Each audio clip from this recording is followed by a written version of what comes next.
Selamat datang di channel kami. Kali ini kami akan membawakan tema pemimpin yang berintegritas. Dihadirkan oleh kelompok 6 Pasca Sarjana Setiami Ilmu Administrasi. Assalamualaikum warahmatullahi wabarakatuh. Silakan menyaksikan. Tema kali ini berisi mengenai pemimpin, integritas dalam kepemimpinan, 3 pembahasan, 4 penutup, dan mengutip sebuah hadis yang menulis, setiap kalian adalah pemimpin dan setiap pemimpin akan dimintai pertanyaan. HR Al-Bukhari dan Muslim. Dalam pertanyaan tersebut diyakini bahwa sudah menjadi ketetapannya bahwa kita adalah seorang pemimpin. Hal ini tidak mempedulikan apa jabatannya sekarang, berapa jumlah bawahannya, strata pendidikannya, dari mana sukunya berasal, dan berapa penghasilannya per bulan. Kita murni terlahir sebagai pemimpin di dunia ini, entah di lingkup organisasi, baik besar maupun kecil, bahkan lingkup kecil keluarga tersayang, atau dalam lingkup yang lebih kecil, yaitu diri kita sendiri. Sebagai manusia, kita dituntut tampil dengan baik sebagai seorang pemimpin. Pemimpin yang bisa mengayomi, pemimpin yang bisa melindungi, dan menjadi teladan bagi pengikut orang yang dipimpinnya. Pemimpin dan kepemimpinan merupakan satu kesatuan yang tidak dapat dipisahkan, baik maupun fungsinya. Organisasi terdapat banyak pengertian mengenai pemimpin dan kepemimpinan. Ada 3 teori yang menjelaskan munculnya pemimpin, yaitu menurut Kartono. Pertama, teori genetis yang menyatakan pemimpin itu tidak dibuat, akan tetapi lahir jadi pemimpin oleh bakat-bakat alami yang luar biasa sejak lahir. Pemimpin ditakdirkan lahir menjadi pemimpin dalam situasi dan kondisi bagaimanapun juga yang khusus. Secara filsafat, teori tersebut menganut pandangan deterministis. Kedua, teori sosial merupakan lawan dari genetis, menyatakan pemimpin harus disiapkan, dididik, dibentuk, tidak dilahirkan begitu saja. Setiap orang bisa menjadi pemimpin melalui penyiapan, pendidikan, dan didorong oleh kemauan sendiri. 3. Teori ekologis dan sintetis muncul sebagai reaksi dari kedua teori tersebut, menyatakan seorang sukses menjadi pemimpin bila sejak lahir telah memiliki bakat-bakat kepemimpinan, dan bakat-bakat ini dikembangkan melalui pengalaman, pendidikan, sesuai dengan tuntutan lingkungan ekologisnya.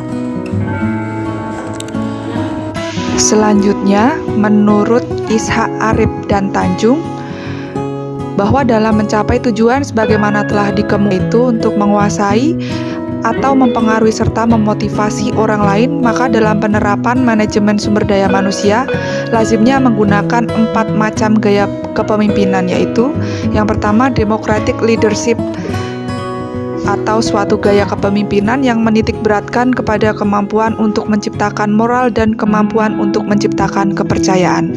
Yang kedua yaitu diktatorial atau autokratik, gaya leadership yang menitik beratkan kepada kesanggupan untuk memaksakan keinginannya, yang mampu mengumpulkan pengikut-pengikutnya untuk kepentingan pribadinya dan atau golongannya dengan kesediaan untuk menerima segala resiko apapun. Kemudian paternalistic leadership, yakni bentuk antara gaya pertama atau demokratik dan kedua yaitu diktatorial, yang pada dasarnya kehendak pemimpin juga harus berlaku, namun dengan jalan atau melalui unsur demokratis. Sistem dapat diibaratkan diktator yang berselimutkan demokratis. Kemudian free reign leadership, yakni salah satu gaya kepemimpinan atasan mereka. Selanjutnya tentang tipe kepemimpinan yang dikemukakan oleh W.J. Redin dalam What Kind of Manager yang disunting oleh Wajo Sumijo, yaitu yang pertama berorientasikan tugas atau task orientation, yang kedua berorientasikan hubungan kerja atau relationship orientation, kemudian yang ketiga berorientasikan hasil yang efektif atau effective orientation. Berdasarkan ketiga orientasi tipe pemimpin tersebut, maka dapat kita klasifikasikan lagi menjadi 8 tipe kepemimpinan, yaitu tipe deserter atau pembelot, sifatnya bermoral rendah, tidak memiliki rasa keterlibatan, tanpa pengabdian, tanpa loyalitas dan kekuatan, dan sukar diramalkan. Kemudian yang kedua tipe birokrat, yang sifatnya correct, kaku, patuh pada peraturan dan norma-norma, dan biasanya ia adalah manusia organisasi yang tepat, cermat, berdisiplin, dan keras. Kemudian yang ketiga adalah tipe misionaris atau missionary, sifatnya terbuka, penolong, lembut hati, dan ramah. Kemudian yang keempat tipe developer atau pembangun, yang sifatnya kreatif, dinamis, inovatif, memberikan atau melimpahkan wewenang dengan baik, menaruh kepercayaan kepada bawahan.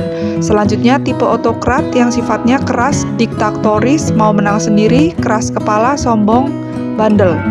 Kemudian yang keenam benevolent autokrat atau autokrat yang bijak, sifatnya lancar, tertib, ahli dalam mengorganisir, besar rasa keterlibatan diri.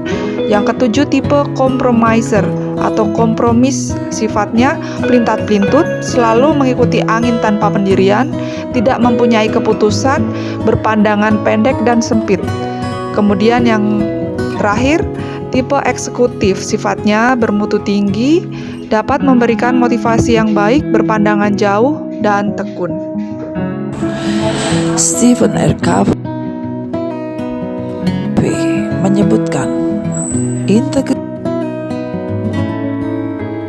is doing what we say we'll do.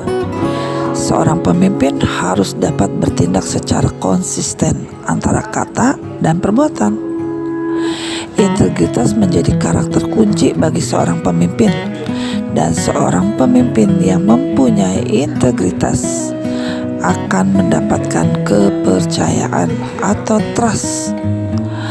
Pemimpin yang berintegritas dipercayai karena apa yang menjadi ucapannya juga menjadi tindakannya. Untuk mewujudkannya memerlukan kerja keras. Modal integritas adalah kepemimpinan, di mana seorang pemimpin harus menggabungkan seluruh potensi yang ada dalam dirinya untuk menjadi satu kesatuan dan saling mendukung satu sama lain. Potensi tersebut antara lain kognitif atau pengetahuan, afektif atau rasa, moral, etika, dan psikomotor. Dengan memiliki potensi ini, menjadikan dirinya secara holistik sebagai seorang pemimpin. Integritas berarti mutu, sifat atau keadaan yang menunjukkan kesatuan yang utuh, sehingga memiliki integritas yang lebih berhasil ketika dipercayakan oleh atasnya untuk menjadi pemimpin, baik pemimpin formal maupun pemimpin non-formal. Stephen juga membedakan antara kejujuran dan integritas. Kejujuran berarti menyampaikan kebenaran, ucapannya sesuai dengan kenyataan, sedangkan integritas membuktikan tindakannya sesuai apa yang diucapkan. Orang yang memiliki integritas dan kejujuran adalah orang yang berbeda. Mereka menunjukkan keautentikannya sebagai orang yang bertanggung jawab dan berdedikasi tinggi. Dalam era reformasi pembangunan bangsa saat ini, disadari bahwa ketersediaan sumber daya alam dari suatu negara belum tentu menjamin bahwa negara itu akan menjadi kaya atau miskin.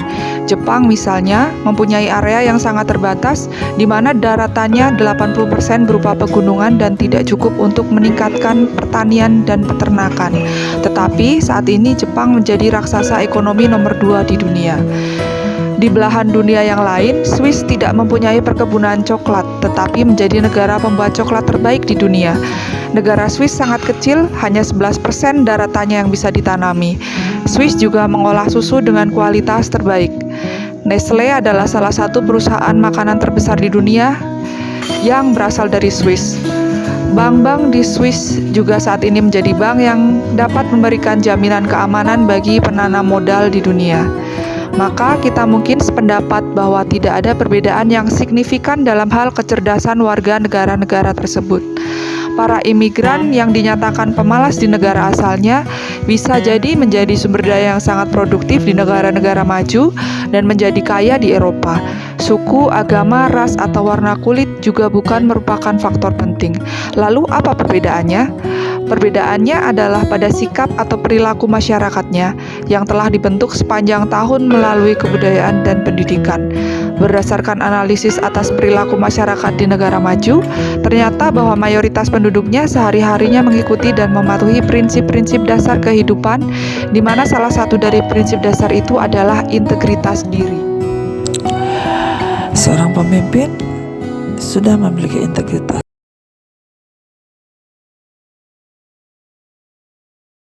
maka yang dapat dilakukan seorang pemimpin untuk menjaga integritasnya adalah menepati janji atau memenuhi perkataan. Seringkali seorang pemimpin berkata bahwa ia akan melakukan sebuah perubahan, memberikan reward kepada bawahan, namun hal tersebut tidak terlaksana karena seringnya sang pemimpin menunda-nunda pekerjaan. Dengan tercapainya janji seorang pemimpin, maka anggota sebuah organisasi dapat kehilangan kepercayaannya terhadap pemimpin tersebut. Kedua, berkomunikasi secara jelas dan jujur. Mudah bagi semua orang untuk jujur saat menyampaikan berita baik, namun tidak ketika menyampaikan berita buruk. Begitu juga dengan seorang pemimpin. Seorang pemimpin seringkali berputar-putar dalam menyampaikan suatu berita buruk. Namun hal tersebut memicu terjadinya kesalahpahaman dan menghambat komunikasi. Oleh karena itu, menjaga integritas dan memastikan bahwa komunikasi berjalan dengan baik, seorang pemimpin seharusnya menyampaikan maksudnya secara langsung dan jelas. Yang ketiga, pemimpin dan kepemimpinan merupakan satu kesatuan. Demikian presentasi dari kelompok 6. Semoga apa yang sudah kami berikan, apa yang sudah kami presentasikan memberikan manfaat bagi kehidupan kita semua, berbangsa, bernegara. Terima kasih. Yang